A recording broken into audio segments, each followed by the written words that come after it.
Some people love it, other people hate it, but something we can all agree on is that virtually everybody knows McDonald's. But did you know how a guy named Ray Kroc scammed the McDonald brothers and siphoned off millions of dollars from their idea? Stay tuned with us because today we'll dig deep into this messy story that cost them a fortune. Also, if you enjoy finance content, consider subscribing or liking the video. I spend a lot of time researching these stories and only a small percentage of my viewers are subscribed. It's free and you can always change your mind. I'm the Wealth Professor and my goal is to help you become financially smarter every week by telling the untold stories of money and business. Without wasting any more time, let's unfold the spiraled tale that became one of the most renowned scams in history. How did McDonald's come into the picture? The story dates back to the 1900s, when Richard and Maurice McDonald were born in an underprivileged family in Hampshire.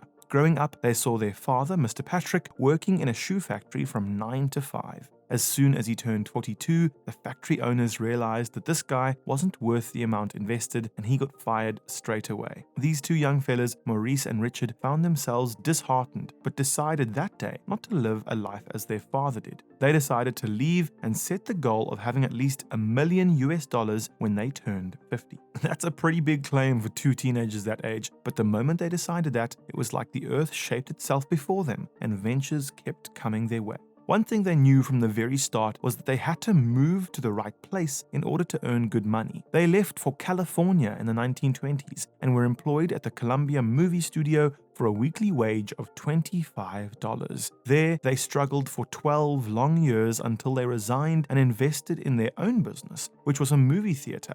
Unfortunately, the Great Depression was around the corner and people hardly came to the theater, so this led them to plunge down to zero again. In 1937, they got rid of their theater business and thought of trying their luck in the food business. Having no idea whatsoever about the food industry, they hired a chef who briefed them about the nature of the endeavor they were up to. In the 1940s, they launched a barbecue restaurant that, despite having a huge customer proportion, couldn't bring them the cash they envisioned and realized their primary objective of retiring at 50 with $1 million. Again, Maurice and Richard left this venture and began working on another plan. This time, they decided to confine their menu to a couple of options that included hamburgers, shakes, and fries. Initially, they were criticized for having this low number of items listed on their menu, and the business saw the sales going down once again. Until, after a few years, they experienced a sharp hike upwards in sales revenue, which reached the $300,000 mark in 1953. Ray Kroc dealing with McDonald brothers. Ray Kroc was a machine manufacturer who made a living selling customized machines. He was surprised by the interest of his clients demanding a milkshake machine like the one used by the McDonald brothers. So one day, he left to visit their outlet. As soon as he arrived, he was bewildered by the line of people waiting for their turn. He stopped a man and asked, "What's so special about this restaurant?" The man waiting in line replied, "You won't get such a delicious hamburger for as low as 15 cents in such a short time." This certainly left a mark on Ray as he kept walking. He introduced himself to the McDonald brothers and expressed his admiration for their success. He then asked if they were interested in franchising their business. This struck like lightning onto the brothers. After some discussion, they agreed on a 0.5% royalty on every McDonald's outlet. Over the years, Ray expanded McDonald's across the whole US and then proposed the brothers to sell McDonald's to him. Maurice and Richard asked for $2.7 million, calculated so as to ensure each brother received $1 million after taxes plus the 1% annual royalty. A verbal agreement was made.